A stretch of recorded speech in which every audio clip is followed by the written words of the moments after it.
سلام دعنا معدينا نمرحكم عزريت بريو حبيركم كتاني حفلما حتصار زيناتات ኢትዮጵያ ምስ ሶማሊያ ዝተፈጠሩ ዘይምርዳኣት ብዲፕሎማሲያዊ መንገዲ ናይ ምፍታሕ ባህግ ለዋህ ብሉ ሚኒስትር ጉዳያት ወፃኢ አምባሳደር ታዬ አጽቀሥላሴ ገሊጾም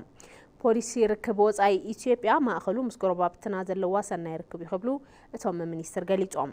ኣብ እዋናዊ ኩነታት ኣመተ ዝገበረ መግለጽን መራኸብቲ ሓፋሽ ዝሃቡ አምባሳደር ታዬ ኢትዮጵያ ምስ ሶማሊላንድ ሰነድ ስምምዕ ድሕሪ ምፍጻማ ምስ መንግስቲ ሶማሊያ ዝተፈጠረ ፈላላይ ንምጽባብ እንትሰርሕ እውን ሰብ መዚ መንግስቲ ሶማሊያ ፈላላይ ምስፋሕ زي قارة تجبرهم كوينو ليلهم. أب نيروبين أنكاران تختاتالي زتتات مكارون بمزخر بوجن إثيوبيا حزبون برتات زرب كم زي تعات أوفليتهم. إثيوبيا خابخ لتشحن حاموش كان عم ثمرة فرنج جميرو سوماليا خم هجردون اختبل واجا خفيل أبو بزوح عشحة زغوت أور إثيوبيانون مسوات خفيلهم يميلهم. يخونن برب سمز منجس سوماليا زرقة مسوات إثيوبيا نايمنا أستجبار قوت أبو علوم قبل جاليتهم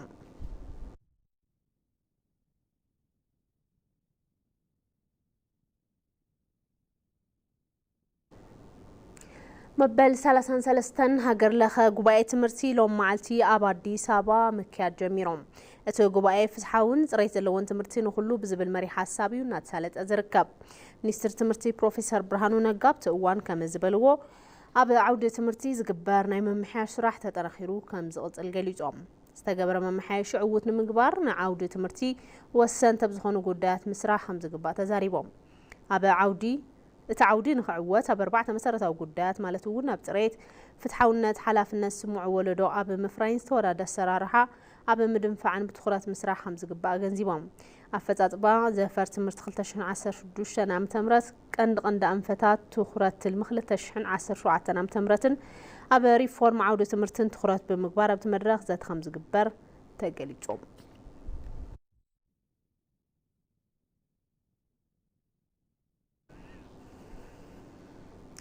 كلاتنا تجارو بحدا لبين توفيرنا أخصم نبتنو برسلت أنا أخن ملسان خلينا خبلو جيزاوي رسم محدار كل تجراي أيت جيتات شوردا تزاريبهم نحس 24 زخبر بعل عينواري بهلاوي هايمانتاون تاريخون تحسو خيت حواوسة بفولي دمكات يخبر اللهم أبت بعل ترخبو بريزيدنت جيزاوي محدار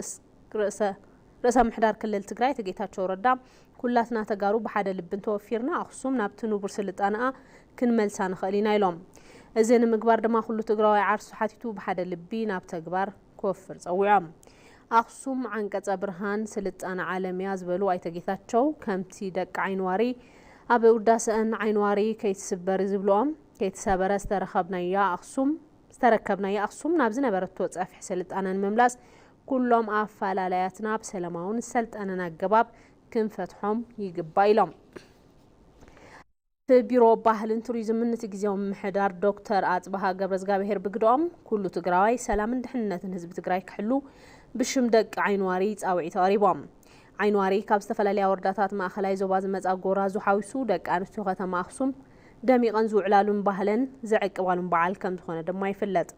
عينواري بهزبي فقرن حدنة نخلو كابز هبورو بحبته السخن مسحب توريزم زل على الجام زلوا مخانون تجليتهم سلاز خونة بعال مسار سلت أنا سرعات هايمانتون أبز خونة انتاويتن تاريخاويتن كتم أخصم بمنفساوي مسجانا بياريدا ومزمورون هايمانتاوي تاريخاون توفيتات خيتا بالرزة بمرحت هايمانو تعجبو ببهلوك إبو بفولي دمكاتي خبر اللهم بعد عينوار زعمت كبرتات عينواري نخبر دك عينوارن بروح مساء تقراين بزول المريحة السابيو زي خبر زلهم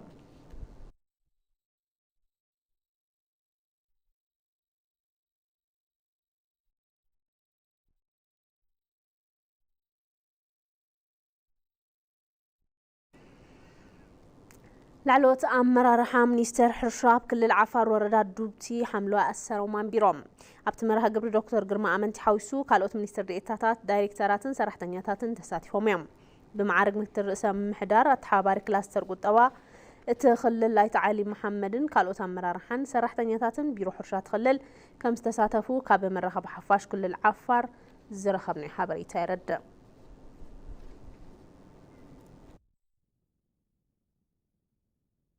مار زينا نغطي وحزر ما بزرزرنا بالرئيم قدايات كنحلف ኮርፖሬሽን ብሮድካስቲንግ ኢትዮጵያን ህንጸት ወለዶን ሃገርን ትኩረት ብምሃብ ኣብ ቅድሚ ዝስራዕ ትካል ሚድያ ይኽብሉ ላዕሎት ኣመራርሓ ፓርቲ ብልጽግና ተዛሪቦም ኢቢሲ ኣብቶም ዝሓለፉ ዓመታት ኣብ ስሉጥ ትካላዊ ለውጢ ከም ዝርከቡ እውን እቶም ኣመራርሓ ገሊጾም ኣለዎም ንጸብጻብ መሐመድ አልቃድር በርሂ ብርሃነ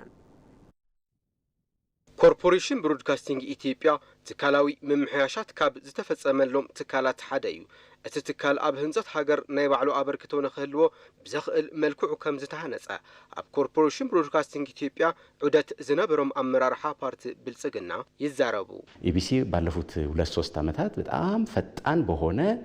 የተቋማዊ ሪፎርም እንቅስቃሴ ውስጥ ነው የሚገኘው ኢቢሲ ኣብ ዝሓለፉ 2-3 ዓመታት ኣብ ስሉጥ ትካላዊ ሪፎርም ይርከብ ኣብ ውሽጢ ሓፂር ግዜ ነዚ ዝመስል መሰረተ ልምዓት ሚድያ ከም ዝሃነጸ ተሓሲበ ኣብ ውሽጡ ዘሎ ዓቕሚ ሓይለሰብን ተበግሶን ዘበናዊ ዝበሃሉ ንናይዚ ዘበን ናይ ሚድያ መድረኽ ዝምጥን ቴክኖሎጂታት ብፍሉይ ትኩረት ዝሰርሑ ኣመራርሓ ብምርኣየይ ኣዝየ ሕጉስ እየ ያው ኢቢሲ እንግዲህ በሚዲያ በቴሌቪዥን ታሪክ የመጀመሪያው የሀገራችን ሚዲያ ነው ኢቢሲ በደረጃ ቴሌቪዥን ናይ ሀገርና ፈላማይ ሚድያ እዩ እቲ ዝዓበየ መንግስታዊ ሚድያ እውን እዩ ሎሚ ኣብ ዝነበረና ጻንሒት ኣብቲ ቀጽሪ ተዘዋዊርና ተዓዚብና ኢና ሚድያ ክንደይ ናይ ዓብይ ትካል ከም ዝኾነ ሕድሕድ ኣብ ውዱእ ሰዓት እንሪኣ ቪድዮ ክንደይ ዝኣክል ከይዲ ከም ትሓልፍን ክንደይ ዝኣኽሉ ሰብ ሞያ ከም ዝሳተፍሉን ብክንደይ ዓይነት መሳርሒ ከም ዝሓልፍ ክንርኢ ዕድል ፈጢሩልና እዩ ጉብኝታችን ያሳየን ኣብ ኢትዮጵያ ኣዝዮም ዓበይቲ ትካላት ሃገር ዘሳግሩ ዓበይቲ ትካላት እናተሃነጹ ከም ዝርከቡ ብፍላይ በመዳይ ስግግር ቴክኖሎጂ ኣብ ሃገርና ዓለም ለኻዊ ተወዳዳርነት ዘለዎ ቴክኖሎጂ ምህላውን ዓብይ ተስፋ ከም ዘሎን ኢና ኣብ ዑደትና ተዓዚብና ኣመራርሓ እቲ ፓርቲ ኮርፖሬሽን ብሮድካስቲንግ ኢትዮጵያ ኣብ ህንጸት ሃገር ዘዕርፎ ዘሎ ኣሰር እውን አልዕሎም አለው ለሀገረ መንግስት ግንባታ ከሚያስፈልጉ ነገሮች አንዱ ሚዲያ ነው ንህንጸት ሃገራዊ መንግስቲ ካብ መንጎ ዘድልዩ ሓደ ሚዲያ እዩ ኢቢሲ ኣብ ዝሓለፉ ዓመታት ኢትዮጵያ ታናይሎሚ ኢትዮጵያ ክትኸውን ዓብይ አበርክቶ ፈጺሙ እዩ ብተወሳኺ ንቀጻላይ ሃገራዊ ዕማም ኣብ ጠንካራ ትካላዊ ሪፎርም ምህላው ኣዝዩ ይሕጉሰኒ በተለይ አካባቢ ምን አይነት ቦታ እንደነበረ ምናቃለን እዚ ከባቢ እዚ እንታይ ዓይነት ቦታ መንባሩ ንፈልጥና ሕዚ ድማ ከመይ ከም ዝለወጠ ካብቲ ዝነበሮ ደረጃ ናብቲ ሕዚ ዘለዎ ዝተኻየደ ስግግር ከም ሃገርውን ካበይ ናበይ ክኽየድ ከም ዝኽእል ጽንሰ ሓሳብ ስግግር ዘምህር እዩ ሓደ ክጽርሖ ዝኽእል ኣብነት ስቱዲዮ ህፃናት ንመይኑ ኣሎ ኣብ ዝኾነ ካልእ ሃገር ከምኡ ዝበለ ስቱዲዮ ዘሎ ይመስለንን ወይ ተሃልዩ ድማ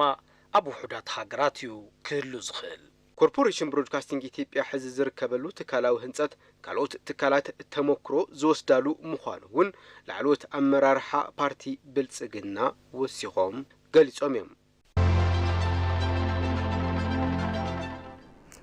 ወኪላት ሕብረተሰብ ክልል ሲዳማ ምስ መዳርግቲ ኣካላት ኮይኖም ዛዕባታቶም ዝእክብሎም ወኪላት መሪጦም ኣብ ክልል ሲዳማ መድረኽ ዘተና ተሳተፉ ዝርከቡ ተወከልቲ ክፋላት ሕብረተሰብ ካብ 22 ሓሰ 2016 ዓ.ም ጀሚሩ ዝሓለፉ 3 መዓልታት ካብ ዝወከልዎ ማሕበረሰብ ሒዞምዎ ኣብ ልዕሊ ዝመጹ ኣጀንዳ ብጉጅለ ክመያየጡ ጸኒሖም እዮም ካብ መንጎቶም ተሳተፍቲ መምህራን ዝርከብዎም ኮይኖም እቶም መምህራን በሚይት ዝኣምን ወለዶ ምፍጣር ክስራሕ ከም ዝግባእ ገንዚቦም አስረሳው ጌሾ አዘራሪቦም ኣሎም በየትኛው መንገድ ሰው ከሰው ጋር ሲኖር ይጋጭ ኣብ ዝኾነ ኩነታት ሰብ ትነብር ይጓነጽ እዩ እቲ ጎንጺ ካብ ኩናትን ካብ ካልኦት ጽልእን ንሕንሕን ናብ ሰላማዊ ዘተናይ መምጻእ ከይዲ ኣድላይ ብምዃኑ ነዚ ጽቡቕ በሪ ከፋቲ እዩ ኢለ ሓሳበይ ይገልጽ መደማመጥ ምድምማጽ ዓብይ ነገር እዩ ዝዓበየ ጸገም እውን እንተሃልዩ እንተተደማሚጽና እንተተመኻኺርና ዘይንፈትሖ ነገር ስለዘየለ እንጽበዮ ነገር ኣብዚ እዋን ነካይዶ ዘለና መፍትሒ ክህልዎ ኢልና እውን ብዓብይኡ ትጽቢት ንገብር ብዙሃን ህጻናትን ወጣቶችን ብርክት ዝበሉ ህጻናትን መናእሰይን ኣባና ኣብ ቤት ትምህርቲኦም ዝርከቡ ንሕና ድማ ነዚ ኣብ ግምት ኣቲና ምይይጥ ከም ባህሊ ወሲድና እንትነማይጦም እንትነምህሮምን ተምሃሮ ምይይጥ ከም ባህል ገይሮም ክቀበልዎ እዮም ከዚህ በፊት የነበረንን ቅድሚ ሕዚ ዝነበረና ዘይሻራዊ ናይ ምዃንን ምርሕሓቅና ትሪፉ ምጽግጋዕ ምትእኽኻብን ምምኽኻርን ክህሉ ጽቡቕ ዕድል ይፈጥሪዩ ዝብል እምነት አለን ለነገም መድኃኒት ነው ብለን ስለምናስብ ንጽባሕውን መድኃኒትዩ ኢልና ስለንሓስብ እዚ ዓብይ ዕድልዩ ከም ልጠናውን ኣይግባአን ብዙሕ ነገር እናሰንጎና ስለዝመጻና በዛ አጋጣሚ ነዚ ዕድል ኩሎም መዳርግቲ አካላት ሃገር እንትህሉ ኢና ንመኻኸር ቀስ እናበልና ናበይ ንኸይድ ከም ዘለና ኩነታት እናርአየ ስለዝኾነ ተፈጻሚ ክኸውን እዩ ብዝብል ኣነ ብዓብይኡ ትጽቢት ይገብር ህዝቢ እውን ትጽቢት ይገብር ሐሳቡን ስናንሸራሽር በገለልተኛ አካል ነቲ ሓሳብ እንትነዘዋውሮ ብመልክዕ ዘሻረዋ አካል እዩ ንሕና ባዕልና ነንሕድሕድና ኢና ንመያየጥ ኣነ ንኣብነት መድረኽ ይመርሕ ነይረ ብምዃኑ ድማ ዝኾነ አካል ጣልቃ ዝኣተወና ይኹን ዝሓገዘና የለን ኣብ መንጎና ዝኣተወ እውን የለን አሁን ሀገራችን ላይ የተፈጠረው ሕዚ ኣብ ሃገርና ዝተፈጠረ ጸገም በዚ ተፈትሐ ዝብል ነገር ንቐጻሊ ወለዶ መሃራይ ዝኸውን ዘላቕን ዝተማልአ ሰላምን ልምዓትን ንምርጋጽ ሕብረተሰብ በዓል ዋና ሰላም ክኸውን ከም ዝግባእ ተገሊጹ ኣብ ከተማ እንጅባራ መድረኽ ሰላምን ልምዓትን ተሳሊጡሎ ንጸብጻብ ይሄን ዋጋቸው ሙሉ ብርሃን ግርማይ ኣብ ዞባዊ ከተማ እንጅባራ ኣብ ዙርያ ልምዓትን ሰላም ጠመተ ዝገበረ መድረኽ ተሳሊጡ ኣብቲ መድረኹን ነበርቲ ከተማ እንጅባራን ሓለፍቲ ስራሕ ወረዳን ተረኺቦም እዮም ተሳተፍቲ መድረኽ ዝኾኑ ነበርቲ እንጅባራ ኣብዛ ሓለፈ ሓደ ዓመት ብዝተፈጥረ ጸገም ጸጥታ ከም ድሌቶም ካብ ቦታ ናብ ቦታ ተንቀሳቒሶም ምስራሕ ከም ዘይከኣሉ ገሊጾም እዮም አንድ ዓመት ሆናል ወደ ሌላ ወረዳዎች ሓደ ዓመት ኮይኑና እዩ ናብ ካልኦት ወረዳታት ከድና ከም ድሌትና ምስራሕ ይከኣልናን ናብ አዲስ አበባ እውን ምኻድ ኣይከኣልናን ናብ ባህር ዳር እውን ብተመሳሳሊ ንሰላም ኩሉ ሰብ ብጽሒቱ ክዋጻ ይግባእ ፈለማ ህዝቢ ጸገሙ ክፈትሕ ይግባእ ንሰላም ድልዋት እንተኾይና ሰላም ዘይመጸሉ ኣገባብ ኣይህሉን ዋና መሓዳሪ ዞባዊ ኣይተ ቴድሮስ እንዳለው ከም ዝገለጽዎ ኣብዚ ሓለፈ ሓደ ዓመት ሰላም ንምርጋጽ ዝተገበሩ ጻዕሪታት ውጽኢት ከም ዘምጽኡ ሓቢሮም እዮም አንዳንድ የወረዳ ማዕከላት የከተማ አስተዳደሮች ሓደ ማዕከላት ወረዳ ምምሕዳር ከተማታት ነጻ ከይወጹ ዝጸንሑ ከባብታት ኣብዚ ሕዚ እዋን ነጻ ወጽኦም መንግስቲ እናመሓደሮም እዩ ዝርከብ ዳንግላ ከም ኣብነት ምልዓል ይከኣል ሓሓሊፎም ክሳብ ሕዚ ኣብ ኢድፋኖ ዝወደቑ ከባብታት እውን ኣለውና እዮም ሕዚ እውን እቲ ሰላም ፈታዊ ህዝቢ ተሳታፊ ብምግባር ቀጻልነት ዘለዎ ሰላም ክመጽእ ኣብ ምግባር ጠመተ ተዋሂብዎ ከም ዝስራሕ እቶም ዋና መሓዳሪ ገሊጾም እዮም በየደረጃው ያለ የመንግስት አካል በየደረጃው ያለ የጸጥታ መዋቅር በብብርኩ ዘሎ አካላት መንግስትን መዋቅር ጸጥታን ነዚ ሕዚ እናተረእየ ዘሎ ዓቕሚ ህዝቢ በአግባቡ ናብ ረብሓ ክቕይሮ ይግባእ ህዝብና እውን ተኾነ ሓበራውነቱን ሰላሙን አጽኒዑ ዝቐጸለ ህዝቢ ከም ምዃኑ መጠን ሰላም ከይመረጹ ኣብ ጫካ ንዘለው ኣብ ጎድኒ መንግስቲ ኮይኑ ክቃለሶም ይግባእ ቀጻልነት ዘለዎ ሰላም ዓሲሉ ናብ ዝተማለለ ልምዓት ንምእታው ብጽሒቶም ከም ዝዋጽኡ ተሳተፍቲ መድረኽ ገሊጾም እዮም አሁን ታጥቀው የወጡ ወንድሞቻችን ናቸው ተዓጢቆም ዝወጹ ኣሕዋትና እዮም ከህዝቢ ዝወጹ እዮም ደቅና እውን እዮም ናብ ሰላም ንክመለሱ ኣብ ምግባር ብጽሒትና ክንዋጻ ይግባእ ንዑ ተመለሱ ምስ መንግስቲ ነረኸበኩም ምባል ኣድላይ እዩ ቅድሚ ሰላም ዱር ዘቐድሙ ወገናት ናብ መንገዲ ሰላም ንኽኣቱ ኣብቲ መድረኽ ጻውዒት ቀሪቡ እዩ ኢትዮጵያ ንዝሓለፉ 2 ዓመታት ንሰላም ምርጋእን ሶማልያ ዝኸፈለቶ መስዋዕቲ ዝለዓለ ምዃኑ ይግለጽ ይኹን እምበር ዝቓልሲ ንጎኒ ብምግዳፍ ኣብ መንጎ ህዝብታት ክልቲአን ሃገራት ምጥርጣር ንኽፍጠር ዝግበር ዘሎ ምንቅስቓሳት ተቐባልነት የብሉን ክብሉ ኣምባሳደር ታዬ አጽቀሥላሴ ገሊጾም ኣለዎም አብርሃም ፍስሓ ተወስኻሎ ኣብ ሶማልያ ዝግበር ዝነበረ ኩናት ሕድሕድ ተቐጻጺሉ ዓባይ ሶማልያ ንምፍጣር ሕልሚ ዝነበሮ መንግስቲ ዝያድ ኣድባሬ ኣብ 1983 ዓመተ ምህረት ካብ ስልጣን እንትወርድ ሶማልያ እውን ናይ ምፍራስ ዕጫዩ ገጢምዋ ሶማልያ እቲ ሕዚ ኣትያቶ ዘላ ቁልውላውን ጽዕነት ሰላምን እውን ካብዚ እዩ ዝጀመር ድሕሪ ምውዳቕ እቲ ማእኸላይ መንግስቲ ተቐባልነት ንምርካብ ንዓመታት ካብ መንጎ ዝተዋግኡ ሓይልታት ወላ ሓደ ዓርሶ ኣዋዲዱ ክወፅእ ዝኻለ ኣካል የለን እዚ ድማ ንሶማልያ መንግስቲ ኣልቦ ሃገር ካብ ምግባር ብተወሳኺ ናብ ኩናት ሕድሕድ እውን መሪሕዋ እዩ እዚ ኩነታት ድማ ንኢትዮጵያ ሓዊሱ ንሃገራት እቲ ዞባ ስጋት ፈጢሩ እዩ ኣብ ፖለቲካ ሶማልያ ኢትዮጵያ ዘለዋ ግደ ኣጥቢቑ ዝቃወምን ብሕብረት ቤት ፍርዲ እስልምና ዝምራሕን ዓርሱና ተደራጅወን ትመጽእ ኣብ ልዕሊ ኢትዮጵያ መጥቃዕቲ ናይ ምፍጻምን ናይ ምውራርን ምፍርራሓት ከብጽሕ ጀመረ እዚ ኩነታት ስጋት ዝፈጠረላ ኢትዮጵያ ሰራዊታ ናብ ሶማልያ ብምውፋር ነቲ ራዕዳዊ ግጅለ ካብቲ ሒዝዎ ዝነበረ ከባብታት ጸራሪጋ ንክወፅእ ጌራቶ እያ ንወሳኒ ስጉምቲ ሰራዊት ኢትዮጵያ ስዒቡ ራዕዳዊ ጉጅለ አልሸባብ ክፍጠር ክኢሉ እዩ ድሕሪ እዚ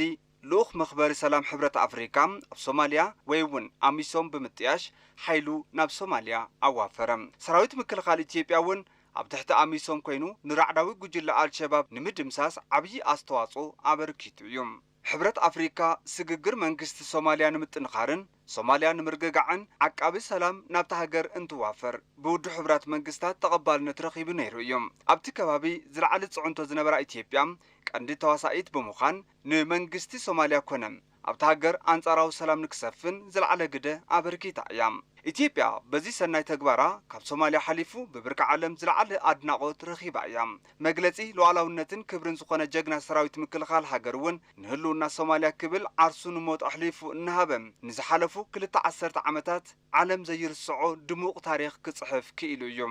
ይኹን እምበር እዚ ንሰላምን ምርግጋእን ሶማልያ ተባሂሉ ዝተኸፍለ መስዋዕቲ ንጎኒ ብምግዳፍ ካብ ቀረባ እዋን እትሒዙ መንግስቲ ሶማልያ ኢድ ኢትዮጵያ ንምንካስ እንትሕነይ ይረአሎም እዚ ናብ ጎንፂ ዝወስድ ምንቅስቓስ ድማ ኢትዮጵያ ብትዕግስቲ ከም ዘይተሓልፎ ብሚኒስትር ጉዳያት ወፃኢ ኣቢላ መትከላ አንጸባሪቃ እያ ስለዝኾነ ኢትዮጵያ ምስ ሶማልያ ዝተፈጥረ ዘይምርዳእት ብዲፕሎማስያዊ መገዲ ናይ ምፍታሕ ባህጊ ኣለዋ ክብሉ ሚኒስትር ጉዳያት ወፃኢ አምባሳደር ታዬ አጽቀሥላሴ ገሊጾም እዮም ከሶማሌ መንግስት ጋር ያለን ግንኙነት በአሁኑ ወቅት ልዩ ትኩረትን ስቧል ኣብዚ ሕዚ እዋን ምስ መንግስቲ ሶማልያ ዘለና ርክብ ፍሉይ ትኩረት ስሒቡ እዩ ትኩረት ዝስሓበሉ ምክንያት ምስ ሶማልያ ዘራኽቡና ጉዳያት ብዙሓት ምዃኖም እዩ ድሌት ኢትዮጵያ ምስ ፌደራላዊ መንግስቲ ሶማልያ ኣብ ቀረባ እዋን ዝተረኣዩ ኣፈላላያትን ዘይምርድዳእትን ብሰላማዊ መገዲ ምፍታሕ እዩ ብዲፕሎማስያዊ መገዲ ምውጋን እዩ ነዚ ክባሃል እውን ብፍላይ ድሕሪ ምፍራም ሰነድ መተኣታተዊ ኣብ ዝነበሩ ዘይምርድዳእት ኣብ ናይሮቢ ቀፂሉ ድማ ኣብ አንካራ ተኸታተልቲ ዘተታት ተኻይዶም እዮም አምባሳደር ታዬ አጽቀሥላሴ ኢትዮጵያ ምስ ሶማሊላንድ ሰነድ ስምምዕነት ድሕሪ ምስምዕምዓ ምስ መንግስቲ ሶማልያ ዝተፈጥረ ኣፈላላይ ንምጽባብ እንተሰርሐት እውን ሰመዚ መንግስቲ ሶማልያ ግን ሕዚ እውን ኣፈላላይ ምስፋሕ ዘየቋርጽ ተግባሮም ኮይኑሎ እውን ኢሎም የሶማሌ መንግስት ተወካዮች ግን ልዩነትን ማስፋት ያዘቦት ተግባራቸው አድርገውታል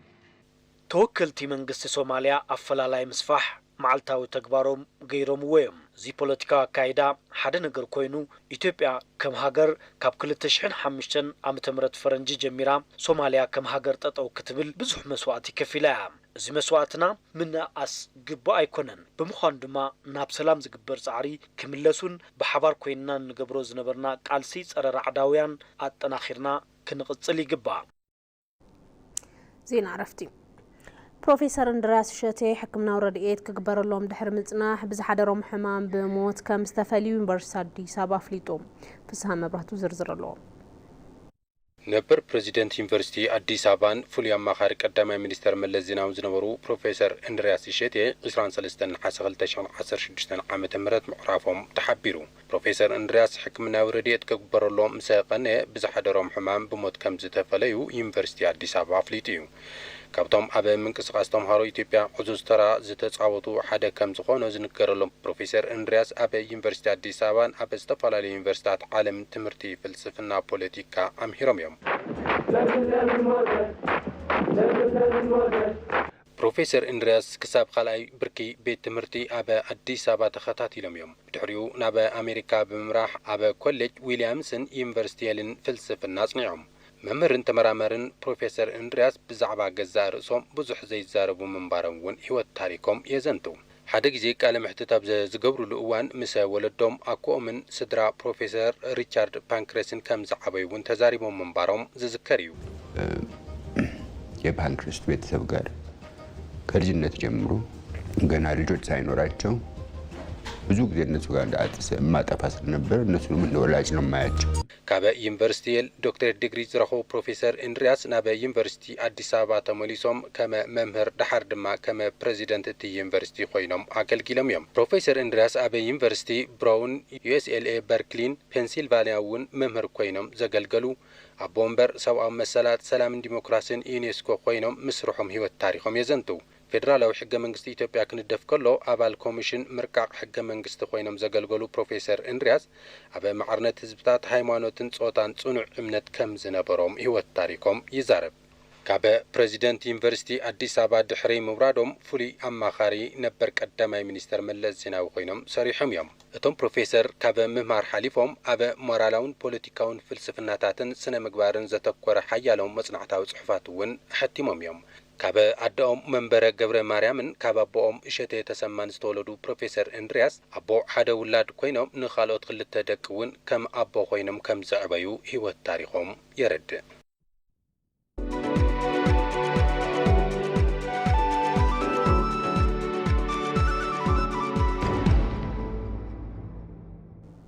ዜና ዕዳጋ ኣብ በጀት ዓመት 2016 ዓ.ም 2.66 ሚልዮን ቶን ኣታዊ ብፍርያት ውሽጢ ዓዲ ምትካእ ከም ዝተኻለ ሚኒስትሪ ኢንዱስትሪ ፍሊጦም። ኣብቲ በጀት ዓመት 1.27 ሚልዮን ቶን ኣታዊ ብፍርያት ውሽጢ ዓዲ ንምትካእ ተሓሲቡ ዝነበረ እንትኸውን ልዕሊ ትልሚ 2.66 ሚልዮን ቶን ፍርያት ምትካእ ከም ዝተኻለ ተሓቢሮም። ጨርቃ መርቅን ዓለባን ማኒፋክቸሪንግ ቴክኖሎጂን ኢንጂነሪንግን ከምኡውን ኬሚካል እታወታት ኮንስትራክሽንን ልዕሊ ትልሞም ክዕውቱ ከም ዝኻሉ ተገሊጹ። ኣፍረይቲ ኢንዱስትሪታት ምግብን መስተን ድማ 9 ሚእታዊ ትልሞም ክዕውቱ ከም ዝኻሉ ሓበሬታት ሚኒስቴር የመላኽት።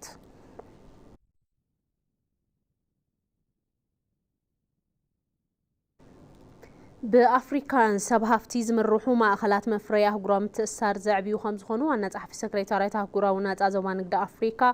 ዋምኬሌሜኔ ገሊጾም።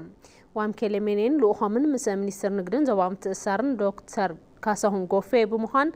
ኣብ ኤኤምጂ ሆልዲንግስ መፍረይ ኮምፕሌክስ ዑደት ገይሮም። ኣብ ዑደቶም ድማ ከይዲ መፍራይት ኮምፕሌክስን ኣብ ቀረባ እዋን ናብ ምፍራይ ዝኣትዉ ህንፀት ሓደሽቲ ፋብሪካታትን ተዓዚቦም።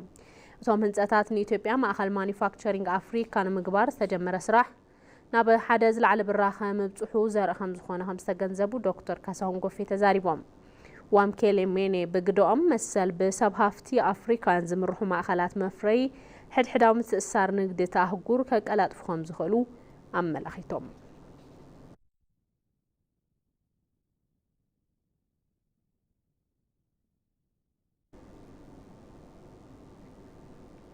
ዜና ወጻኢ ኣብ ሱዳን ብዘጋጠመ ሓደጋ ውሕድ 31 ሰባት ህይወቶም ምስኣኖም ተገሊጾም። ተወሳኺ ብልዕሊ መንበሪ ኣባይትን ንብረትን ጉድኣት ከም ዘጋጠመ ተሓቢሮም። ከም መቐባል ቃልቲ ሃገር ክሳብ ሕዚ ኣብ ከባብታት ሰሜን ሱዳን ብዘጋጠመ ሓያል ውሕድ 31 ሰባት ህይወቶም ሲኢኖም ምባሎም ኣፍሪካ ኒውስ ጸብጺቦም። ኣብዚ ወርሒ ብቲ ሃገር ብዘጋጠመ ልዑል ዝናብ ልዕሊ 317,000 ሰባት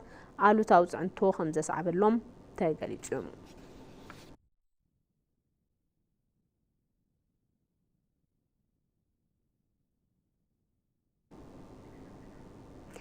ማድ ዜና ቅድሚ ምዛሙ ቀንዲ ነጥብታት ዜና ኢትዮጵያ ምስ ሶማሊያ ዝተፈጠሩ ዘይምርዳኣት ብዲፕሎማሲያዊ መንገዲ ናይ ምፍታሕ ባህጊ ኣለዋ ክብሉ ሚኒስትር ጉዳያት ወፃኢ ኣምባሳደር ታዬ አጽቀሥላሴ ገሊጾም።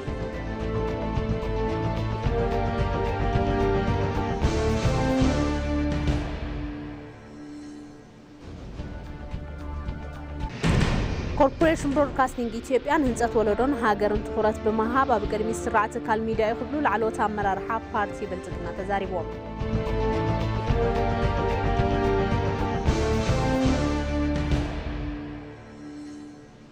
ካብ ወጻኢ ኣብ ሱዳን ብዘጋጠመ ሓደጋ ውሕድ 31 ሰባት ህይወቶም ምስኣኖም ተገሊጹ።